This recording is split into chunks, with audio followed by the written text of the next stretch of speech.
Well, the Cardinals win a couple of games to wrap up the San Diego series, but the news that Tommy Pham has been put on waivers certainly sends an interesting message about where they're heading from here. What's going on, everyone, and welcome into this edition of B-Schaeff Daily. Brenden Schaeffer here on Friday, August 30th, 2024. Friday morning, I am on the heels of, and you can probably hear it in my voice, the Mizzou football home opener. I found a way to jet over to Columbia. Private helicopter, actually, but had to be there for the first game of a season that I think is going to be pretty awesome. This is a Cardinals page primarily. We might put some Mizzou content on here from time to time if the season really gets rolling, and let me know in the comments if you'd be in favor of it. And the people that aren't, just don't click on those videos, but that might be coming at some point soon, as well as maybe some Blues content, too, for the baseball offseason. But anyway, my voice is a little bit shot as a result of being at Faurot Field yesterday, but I had to jump back on here and record B-Schaeff Daily. It's been a couple of days. We're going to get back into a regular rhythm, I promise. This is just the craziest time of year for me and everything that I'm doing, trying to launch fantasy football content. That will actually die down once the NFL season begins. But right now with draft content, that's kind of been taking up a lot of my time. And my son's second birthday is coming up, so we've got a lot going on for that. And because of that, it's been a little bit lean on B-Schaeff Daily. So I do apologize, but I want to talk a little bit of Cardinals here. The situation revolving around Tommy Pham. I mean, this guy was one of the big acquisitions at the deadline for the Cardinals. Folks were so excited to have him back. And less than a month later, he's reportedly, according to Katie Wu, been placed on waivers. And I don't believe I've seen anything announced as of this recording officially on that. Because the way that this version of waivers works, if I'm not mistaken, is it can happen and the player can remain on the roster.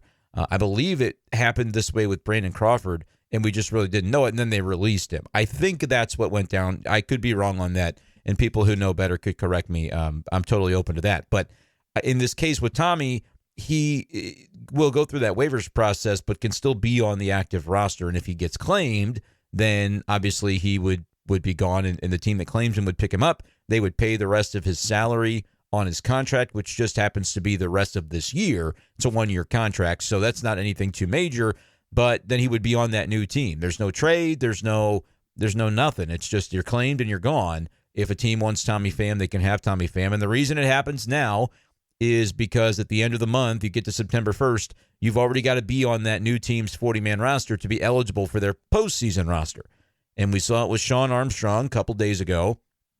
Cardinals DFA him, and that means he can be claimed on waivers. The reason the Cardinals DFA Armstrong instead of doing it with Tommy Pham, they've just, according to Katie's reporting, is the only reason I think that we know this publicly, is that they've placed him on waivers, and now we're still waiting on the outcome. And by the time you listen to this video, we may already know it, so just bear with me a little bit. We will be sure to circle back and mention whatever ends up happening with Tommy Pham's situation. Saw some reporting from the ballpark yesterday afternoon that from Jeff Jones, Tommy did not want to answer questions after the game, discuss any potential situation, did not want to distract from a Cardinals win, was the tweet I saw from Jeff Jones. So that's the situation, though.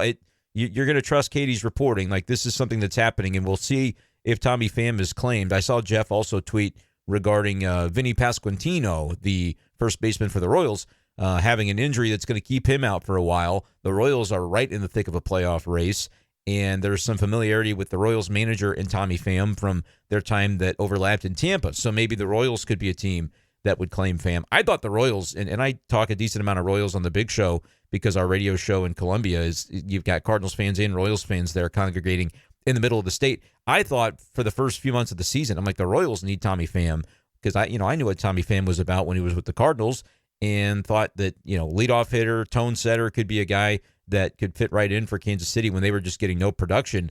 Then, of course, the Cardinals end up being the team to trade for him, but now could he end up in Kansas City anyway? Why did the Cardinals make this move? I think that's sort of, the genesis of a lot of the, people I think understand it, but a lot of the angst is like, is this just the white flag coming from the Cardinals right here? And in many ways, I think you'd have to do a lot of mental gymnastics to suggest that it's not. It's not so much the white flag, which is like a declaration that, hey, we are the Cardinals and we don't believe we're going to win this year and we're giving up. It's over. Well, that's not the case. I mean, Arenado had the exciting walk-off hit on Wednesday, and the reason I didn't do a b-schaeff daily that day was because I was at the Muni. If you guys saw my tweet, not the Muni, the Fox Theater, free box seats for Hamilton. That's not something that comes up very often. So I had to bail on my plans to cover that game. So sorry for being a flake, but I don't know that many people could blame me, as the Cardinals were setting an all-time attendance low for Busch Stadium 3. I was box seats for Hamilton, which was just unbelievable at the Fox. But anyway, that night Arenado has the walk-off hit, and I thought one of the quotes that was really interesting from him, and is shared by Brandon Kiley on Twitter, is how it came across my eyeballs, was Arenado talking about just sort of realizing and recognizing at a certain point that even if he's not performing, he doesn't need, and it's not helpful for him to be, and he used the phrase, so I'm not assigning this to him, but he said, I don't want to be a clubhouse cancer. This is the quote, and it comes from an STL Today article by Lynn Worthy, but BK put the screenshot on Twitter, so I'll read from that. Quote, and this is from Nolan Arenado. I think at the end of the day, what I've come to realize is if I'm not going to perform well, I'm definitely not going to be a cancer in this clubhouse to anybody. I'm still going to try to help. I can still lead in different ways. It may not be performance, but I can still help these guys out, spend time with them, get to know them. I feel like the young guys, the energy has kind of helped me perform better because I just want to compete with them and enjoy it. And BK also mentioning, he said it's a small thing, but this quote comes about a week after the Instagram post, if you saw it, of late night after a game. Arenado posted on Instagram. And by the way, if you follow the Arenado Twitter account, that's not him. That's a fake account. Arenado's Twitter is a real thing, though. I can confirm that.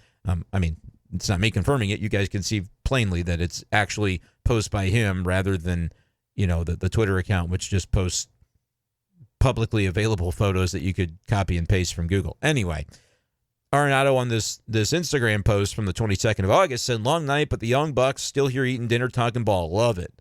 And you see Pedro Pajes, Mason Wynn, and Lars Nootbaar there eating dinner in the team, dining room, whatever, at late night after a game is the implication there. And so he's kind of hanging out with the guys, and Kiley said that's a small thing, but, you can kind of feel the connection there between those two things. And it's interesting because we've talked a lot about Arenado at points throughout this year. Like, did it look like he was giving his best effort all the time? Was he dogging it occasionally? We accept that veterans sometimes aren't going to run out every ground ball, but was it maybe the optics of it looking a certain way because he's not performing, and so was he sort of down on himself, and did that cause him to be down on, the team? And what was all going into that was sort of a topic of conversation. And then you see this version of Nolan, who, he's coming through with the clutch hit to win a game. He's had 2 walk-offs in the last week and a half or whatever it's been. One, the grand slam, and then the single on Wednesday night to walk it off. And so he's it really feels like he's integrated with the team right now in a way that's super, healthy. It's just super, super good to see that, right? So I don't know. And then the Cardinals, they find a way to win on Thursday, and they're getting it just enough right now from the different areas of the team. We've talked about the margin is very slim for this Cardinals team, and Sonny Gray was able to kind of grit through a 6 good inning outing in that game on Thursday to be able to win consecutive games. Now they're going to the Bronx, they're going to New York. That's obviously going to come with its own challenges, but you see the Cardinals win that game of Gray's on Thursday. You have the Pallante performance on Wednesday. Guys, Andre Pallante is real. It feels so good to see him kind of getting the recognition and the reward, I think, for the work that he's put in and the success that he's really had the whole way through. I haven't done this in a minute, but I want to go and actually, within the game log, see what the numbers are of Andre Pallante as a starter. Honestly, I could just go splits because his numbers as a reliever came at the beginning of the year, and then once he came back, he's only been a starter since returning from AAA. And it's just been not only night and day, but if you look at over the stretch, I know that it's May 29th. That was when he came back to the big leagues and rejoined the rotation. He's just been absolutely fantastic. As a starter, 3.50 is the ERA for Pallante. 82 and a third innings pitched over 15 games. So even as far as how deep into games is he getting, the average is 4.49 basically, 5.49 innings per start. So he's averaging 5.5 innings per start, which means there are going to be some that are less than that, but plenty that are more than that to average about 5.5. And he's doing it with a 3.5 ERA. He's been super effective. He's been reliable. He's been extremely consistent. I mean, you have not. There've been everybody in this rotation has had those sort of blow up games from time to time. It's just been the nature of the Cardinals season that we've seen pretty much everybody in the rotation have one or two, some worse than others. Sometimes Lance Lynn's ends up being like 10 runs. Miles Michaelis gives up 10 runs. For other guys, it's maybe 5 or 6. But everybody's had here and there those types of starts you want to forget about. But, man, Pallante seems like he has not very many of those. And when it is, it's kind of like a grinder. He doesn't quite get through 5, and he gives up 5. I think his worst start was the one in Houston. That was like his second start. And since then, he's just been totally nails. Like, I wanted to count, okay, Sonny Gray is averaging close to 6 innings per start, which it doesn't maybe even really feel like that, but it is the case, 5.9 innings per start. And so he's got Pallante edged out in that regard, but his ERA for the season, Sonny's at 3.96. So Pallante is a starter, 15 starts, 3.5 ERA, Sonny 3.96. I'm not like pointing that out to say like Sonny Gray is not doing what you want him to do. I think he's been a little below expectation, but he's still providing some stability in this rotation to be sure. But now you do kind of start to think about next year and go, well, Sonny Gray, Pallante, that's really the building blocks of this rotation for 2025, is it not? I don't think anybody else you're really feeling too excited about locking in, and the Cardinals are going to have some decisions on their hands as far as, do you bring back Lance Lynn on the option? Do you bring back Kyle Gibson on the option? And if the answer to those questions both is no, it's like, all right, you know what? Who fills out your rotation? Michaelis is under contract. I'm not saying you're excited necessarily as a Cardinal fan to see him penciled back in, but I'd probably be surprised if he's not. Steven Matz is technically going to be owed another $11 million. And do they basically look at it and say, we would prefer to have Gibson and or Lynn at $11 million, but because we've already committed to having Matz for that price, we have to eat the cost of this if we're going to add another guy at that price. Or they could just have Matz be that pitcher and say, instead of Lynn and Gibson or one of the two, Matz goes right back into the rotation.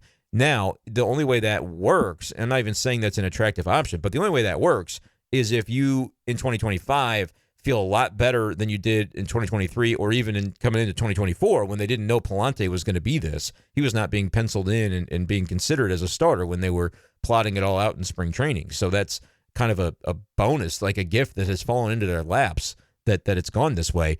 But you'd have to feel a lot better about your depth behind your starters for 2025 to be able to say with a straight face, like Steven Matz is going to be in our rotation, because you just, God bless him, you just don't think that health-wise it's going to hold up.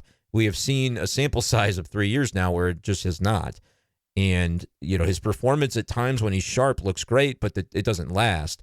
And so if you're the Cardinals trying to plot out a rotation, I could see Pallante and Sonny just being penciled in. I hope they don't do to Pallante what you think they could do and like try to take a spot out from under him. But no, I'm penciling him in right now because he's been their best starter for the better part of, 3 months, basically. We're talking May 29th to August 30th.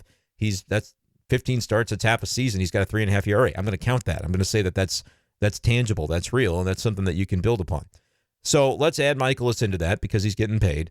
Let's add Steven Matz into that just for the sake of this argument and say, hey, maybe you do feel a little bit better about the guys that will take Matz's spot when he goes on the IL. That could be McGreevy. You maybe didn't think very highly of McGreevy after he kind of stalled out 2023. It felt like he was a bit stalling out the first half of 2024, but then, you at least got a glimpse of him kind of starting to pick things up and then had the really effective start in the big leagues where he made his debut, and you're like, hey, maybe Michael McGreevy is somebody that could do what Pallante is doing in maybe a lesser degree and say he's going to start 30 games with a 4.1 ERA, and maybe that just translates. Maybe that's something the Cardinals don't feel comfortable doing, but financially they might not leave themselves very much other choice if they're in a position where they don't want to spend a lot on, options and free agency. And just checking back in on McGreevy, he pitched, I could probably say this for Down on the Farm, but just because we're talking about him here, 5 innings and 2 runs allowed on the 29th of August, which that was last night, and had 7 strikeouts as well. So he's even starting to strike guys out at a little bit of a higher rate. His last 2 outings in Memphis have been sharp and has been 7 strikeouts in both of them. So I don't know. I wouldn't count McGreevy out from being just a guy that can eat some starts in the back end of a rotation. And that's kind of how we thought of Pallante too, right? It's like, all right, get him in there. He'll eat some innings. He'll be a 5-starter that gets you through the 5th, and that's really all you can hope for. And then you just hope that they score a bunch of runs and they can maybe win some of those games. If you come into 2025 with that attitude about Michael McGreevy, I'm not saying he couldn't. I think he's got a very similar temperament and mentality to Pallante. He's a kid that's really competitive. I've talked about this a lot, and it kind of probably fell on deaf ears when Pallante had a 6 ERA as a reliever, and people are like, this guy stinks.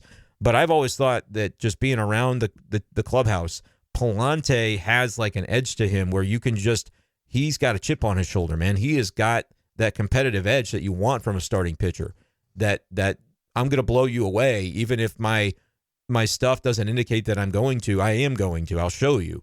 And to Pallante's credit, he does have stuff. I mean, he throws 95 plus. He can ramp it up there when he needs to. So that's kind of the edge that I can see a little bit of in Michael McGreevy, where I'm like, look, I know what the StatCast says, and I know what the repertoire and the batted ball data. I understand all of that. Something about Michael McGreevy kind of has that, I think he's going to outperform what you think he's going to do sort of vibe. And that's something I still think he's got, even though it feels like we kind of all wrote him off as his minor league seasons continued to sort of stall out a little bit. Now I'm wondering if it's like, hey, coming into 2025, like throw that guy a bunch in spring and just see if he can maybe be next year's Pallante, in terms of you really had kind of considered him an afterthought if you're thinking about the big league starting rotation, and maybe he's going to prove you wrong. I'm not saying that that's like the Cardinals can't go into 2025 if they're doing that and say, hey, we think we're going to win the division. Like, I guess they can, but I think the messaging to the fan base is important to kind of shift gears a little bit. And this is still under the assumption that they don't save the day here in 2024. But I am kind of curious about, how that gets, whether it's different leadership or whatever changes may or may not happen. The messaging is going to be important of like, hey, we aren't necessarily all that far off, but we're going to have to invest a season in some of these younger guys and let them sink or swim, because that's how we're going to learn about getting this organization to the next iteration of what it can be. Like, rather than like plugging all the holes with 35-year-old veterans, we might have to see if some of our development of these young players can have a chance to sink or swim. And that's not going to come with a mentality of we expect to be in the playoffs this year in 2025. And I don't know how fans are going to take that, but they might be understanding of it if it's messaged and delivered in the right way of it. We have to do this in order to learn. And and we have every expectation that these guys want to go out there and win. And so, we are going to compete, but realistically, it may take a little bit of time. Like, I think that could be the messaging that you send, but it's kind of already beginning a little bit when it comes to the 2024 season. The fact that they're at 500, they're technically within striking distance, but as I jumped to at the beginning of the show and then sort of talked in a circle around it, they're taking veteran players that were supposedly going to be their additions to get them over the hump at the deadline, and those guys are now being either DFA'd or waived in the case of Tommy Pham. Now, the other part of it is with Tommy Pham, because I did mention you'd have to be doing some severe mental gymnastics to try and imply that this is not a white flag move to waive Tommy Pham. And look, he may not be claimed. I imagine he will be, though. There's enough teams that would say, oh, a free player that all I have to do is pay him, a few $100,000, whatever it is, remaining on his $3 million contract.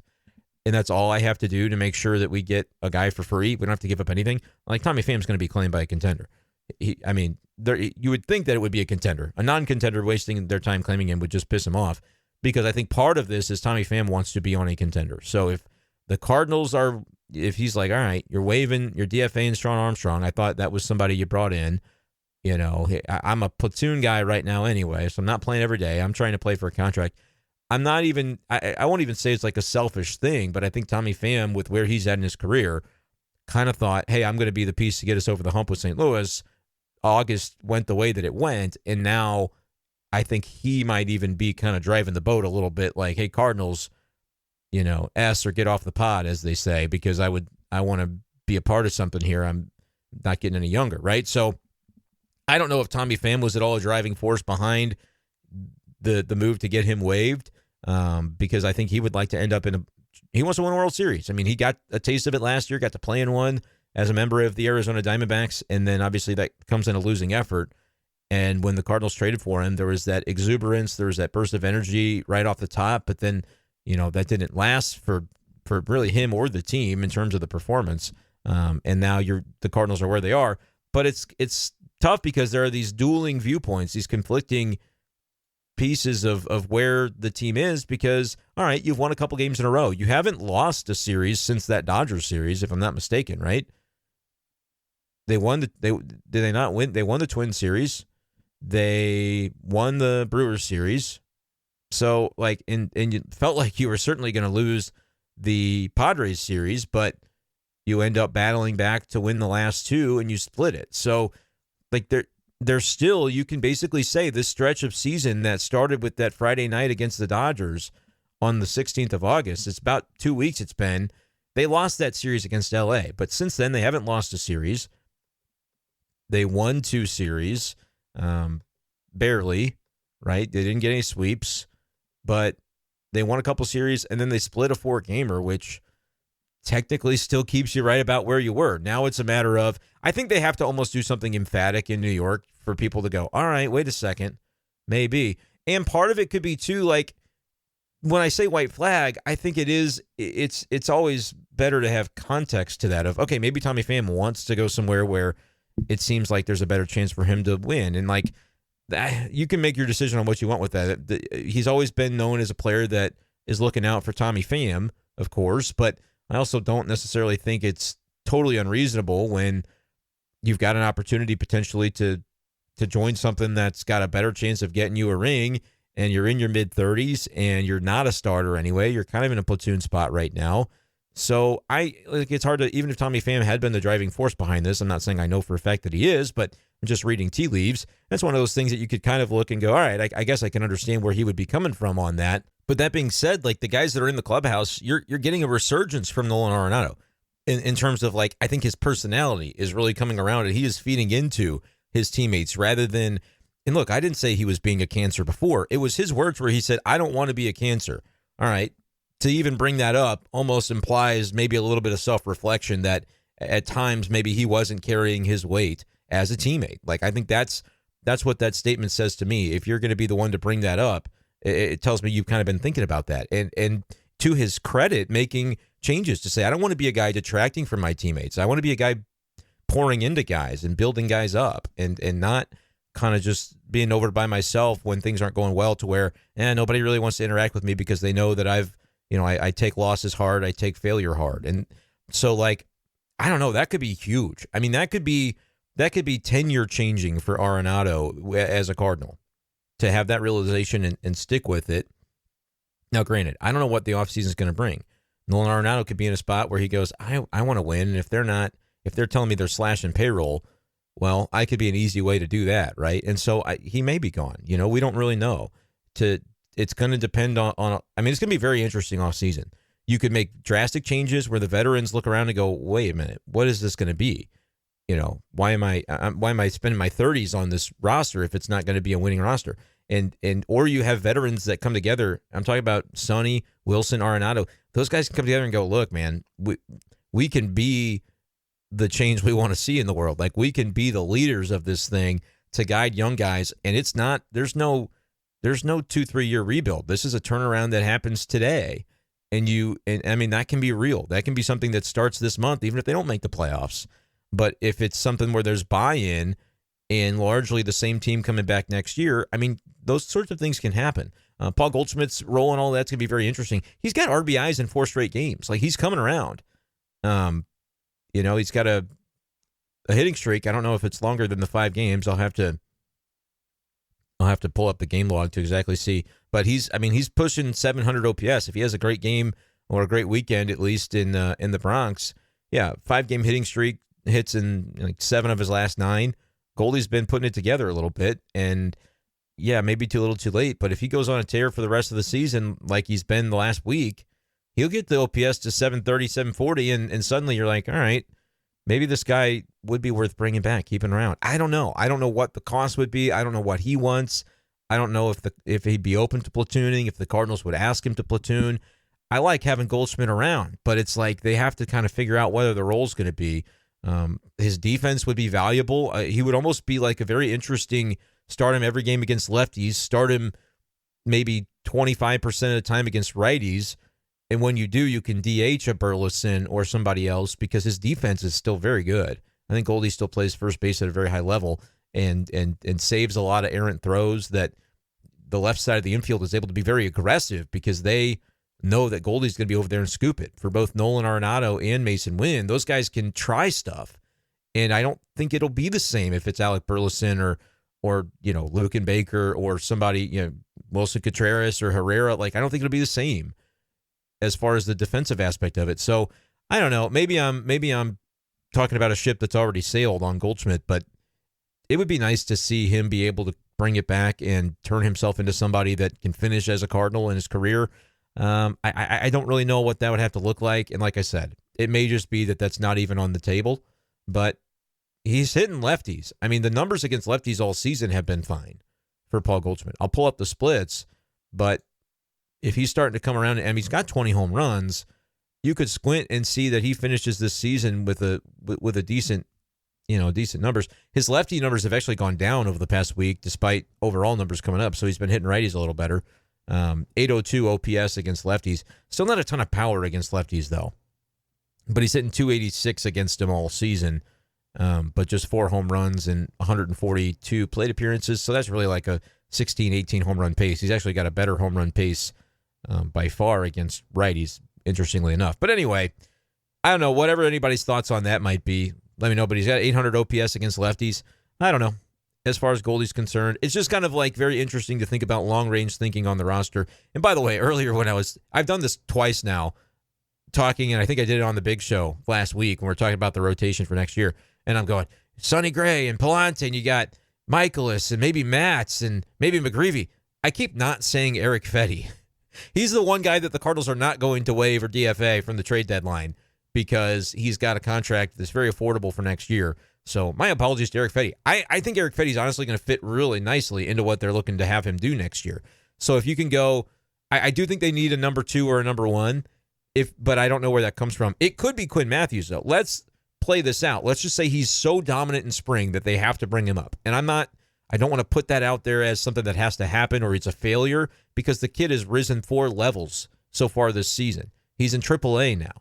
More down on the farm talk that I keep taking away from that segment. But like if Quinn Mathews, let's just say he keeps going and he just doesn't stop and he's Paul Skeens-esque in the terms of he just has to be in the big leagues now. If you have Quinn Mathews as a dominant and finally they've developed one to pair with Sonny Gray, Fedde, Pallante, Michaelis as your 5, like you could see a world in which they're close to having that be a rotation that might not lead the league. But if you get even Pallante or Sonny level performance from Quinn Mathews, which again, this is hypothetical. I'm not predicting this happens, but if it happened, and would it shock anybody if it did based on what Quinn Mathews has done this year? Suddenly you're going, hey, now wait a minute. This is something. This rotation could be mid-pack. If Michaelis is truly your 5, and I mean, Pallante's your 4, Fedde's your 3, Sonny and Quinn Mathews are like duking it out for the ace hood. They just need one stud to develop, and maybe Quinn Mathews could be that guy. And look, I'm thinking Tink Hence is more of a late 2025, see where he's at, 2026 kind of name, just because of the innings. I don't think he's going to be able to slide into the rotation and just be. He's going to have to be monitored on innings he's just not been built up enough yet. But I mean, there's a world in which the Cardinals can stop just having to go to stopgaps every offseason to fill their rotation. They just have to develop. It's what we've been talking about for years and years and years. But that's kind of where I'm at. Let me know your thoughts on the Tommy Pham stuff, on the Quinn Mathews stuff. I've kind of ruined Down on the Farm based on the fact that I've talked about it already. So I'll just remind you that Hastings Layers Premium Egg sponsors the Down on the Farm segment, but I won't play the move for today. I just want to get out of here in 30 minutes or less so that you guys get a chance to listen to this. I do apologize for the delay on the most recent episode, but I will try to connect with Josh Jacobs as well and throw a philosophical differences at you guys later on today. But I appreciate the support of the channel. You guys have been incredible. I don't ever take that for granted, how much it means to me that you guys are listening and Even when I miss a day or two, the next podcast has 6,000 views on YouTube. Like, it's just incredible. So thank you guys so much. Make sure to subscribe to the channel if you haven't already, and we'll talk to you next time on b-schaeff Daily. Peace.